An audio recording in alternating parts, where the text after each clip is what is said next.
Bonjour, bienvenue dans la série sur les bases de la mécanique quantique. Donc, nous allons parler maintenant du comportement des molécules et des atomes dans des conditions normales.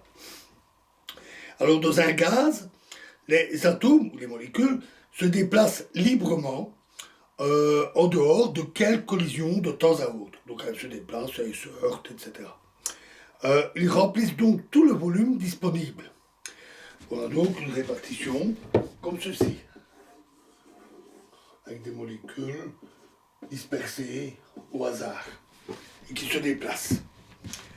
Dans un liquide, par contre, les atomes et les molécules sont les uns contre les autres, ou presque, mais ne sont pas très fortement liés. Ils sont en perpétuel déplacement et les liens se forment et se brisent constamment. Donc on a plutôt une répartition comme ceci, l'ensemble ayant tendance à tomber sous son poids, on va donc avoir quelque chose comme ça. Et le liquide se place au fond du récipient. Alors pour être exact, il y a toujours quelques molécules plus rapides que les autres qui s'échappent, et donc on a toujours du gaz au-dessus. Il y a toujours un certain équilibre entre la partie liquide et la partie gazeuse, qui est à une pression appelée pression de vapeur saturante. Et on le sait bien pour l'eau, l'humidité, puisque dans les conditions ambiantes, l'eau est liquide, dans un lac, une rivière, mais dans l'air, il y a une certaine humidité qu'on appelle humidité relative. Alors, dans un solide, par contre, les atomes ou les molécules sont rigidement liés les uns avec les autres. On a donc une structure comme ceci. Bien ordonnée, en général, pas toujours, on va en reparler, où les atomes sont vraiment tassés les uns contre les autres et liés de manière rigide. Le passage d'un état à l'autre peut se faire avec la pression ou la température. À haute température, l'énergie d'agitation des molécules est très forte et elle est suffisante pour détacher les molécules. Les molécules se détachent les unes des autres et ça va ainsi liquéfier le solide, puis le vaporiser. Donc on passe d'un état à l'autre. Notons que certains solides ne fondent pas, ou fondent, mais ne se transforment pas en gaz parce qu'ils brûlent ou se décomposent. Cela se produit notamment avec certains plastiques. Cela se produit si les molécules se brisent sous l'effet de la température, avant d'atteindre la liquéfaction ou l'ébullition. Les solides eux-mêmes peuvent se présenter sous différentes formes. Le plus simple, et d'ailleurs certainement le plus fréquent, est l'état cristallin. Les atomes y sont ordonnés de manière régulière, comme dans notre dessin. Chacun est attaché aux autres selon des liaisons précises, avec des orientations géométriques bien précises. Des exemples d'états cristallins sont le diamant, le quartz, la glace et bien d'autres. Et les structures peuvent être, comme ici, formant des carrés, ou ça peut être des structures hexagonales, comme des nids d'abeilles,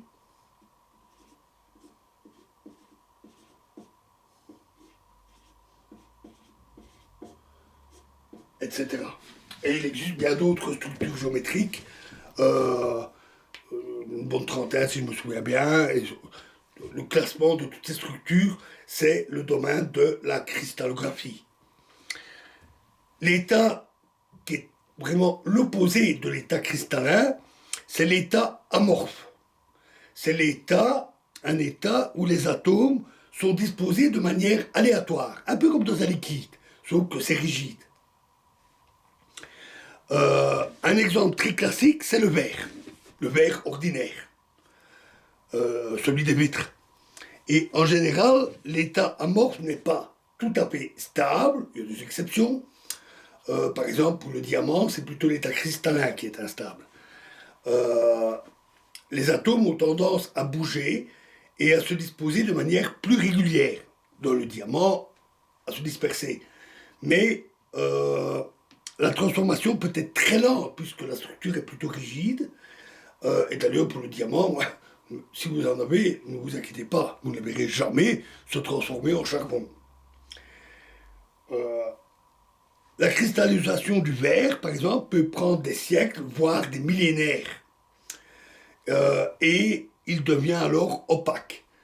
Euh, c'est un problème qui peut parfois être constaté sur certains très très vieux cristaux, certains très très vieux vitraux. Notons que le verre appelé cristal, qu'on trouve en cristallerie, n'est en rien un état cristallin. Le nom est impropre. Euh, c'est en fait tout à fait un état amorphe, comme le verre habituel. Et son nom vient seulement du fait que sa composition, sa densité, lui donne des propriétés optiques exceptionnelles. Un peu comme pour un cristal. Un vrai cristal. En général, les matériaux sont plus complexes que simplement ça. Et ils sont fortement hétérogènes. Ils peuvent avoir des structures qui ne sont pas les mêmes compositions aux deux endroits. Il peut y avoir des impuretés. Les impuretés, c'est extrêmement fréquent, en quantité variable. Un acier, par exemple, contient du fer, mais aussi du carbone, sous différentes formes. Hein, et c'est des structures qui peuvent être très complexes. Euh, et l'état cristallin, bien qu'il soit très fréquent, est souvent composé de cristaux opaques, contrairement aux cristaux de joaillerie, hein, les émeraudes, les rubis, ils sont opaques, de couleur souvent plutôt terne, et ils sont très petits, des cristaux très petits, qui sont orientés un peu dans tous les sens, euh, et un peu n'importe comment, avec une structure de cristaux collés comme ça, n'importe comment. C'est le cas de tous les métaux et de la plupart des roches, quelques exceptions dans les roches. Euh, ça se forme souvent parce que la plupart de ces matériaux, lors de la solidification, lorsqu'ils sont en état liquide puis qu'ils deviennent solides,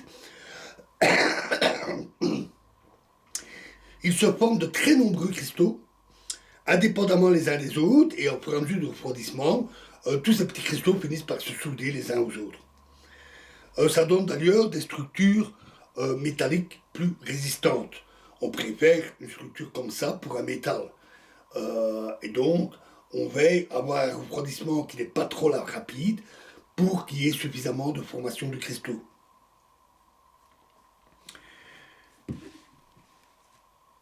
Il existe aussi bien d'autres. Ah oui, on peut voir la structure cristalline des métaux avec certains métaux. Je crois en particulier l'aluminium, on peut y arriver sans trop de problème. Si les cristaux ne sont pas trop petits, à ce moment-là, en polissant très finement la surface avec un abrasif ultra fin, puis le plaçant en lumière rasante avec de la lumière, on peut voir les formes des cristaux. C'est pas facile à voir. Mais il existe aussi bien d'autres états, en feuillet, en fibre. Par exemple, les polymères, comme les plastiques ou les caoutchoucs, sont formés de très longues molécules qui forment comme une fibre.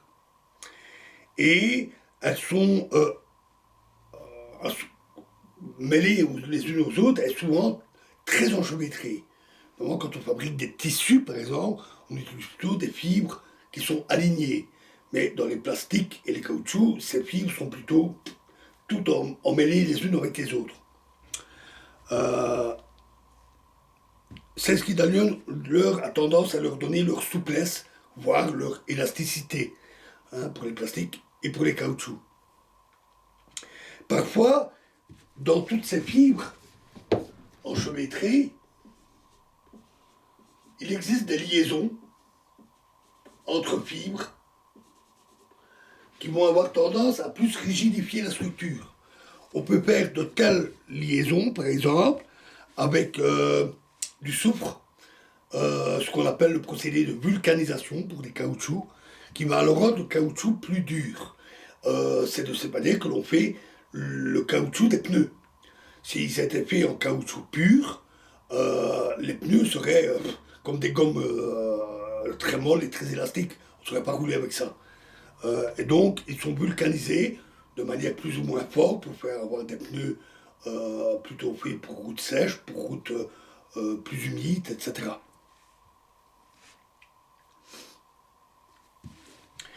Alors, la technologie moderne a aussi appris à maîtriser ces différentes formes pour fabriquer toutes sortes de matières, toutes sortes de matériaux, selon les propriétés recherchées, comme par exemple des matériaux dits composites, qui sont appelés ainsi parce qu'ils sont composés de l'assemblage de matériaux très différents, et ce, éventuellement même jusqu'à l'échelle moléculaire, avoir des structures jusqu'à l'échelle moléculaire. Ça peut être des matériaux tels que du carbone, du silicium, des métaux, des plastiques, des céramiques et bien d'autres. Et on associe le tout pour former des structures très complexes, donc jusqu'à l'échelle atomique. Et cela se fait par collage, par tressage et par différentes techniques parfois très sophistiquées. Voilà, nous continuerons dans la prochaine vidéo. Je vous remercie.